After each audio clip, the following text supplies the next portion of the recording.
Treneri, kaip vertinat, kad Augusto Lima išvažiavo serijos metu, gimė vaikas, viskas aišku, bet kaip jūs vertinat, kad jis išvažiavo, paliko komandą? Kaip aš vertinu? Taip.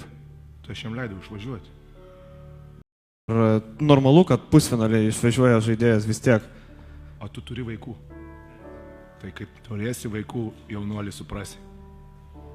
Nes čia yra maksimumas, ką žmogus gali patirti. Vau, geras klausimas tikrai. Tu galvoji, krepšinis yra svarbiausia gyvenime? Pusfinalis? O kam jisai yra svarbus? Kuriai?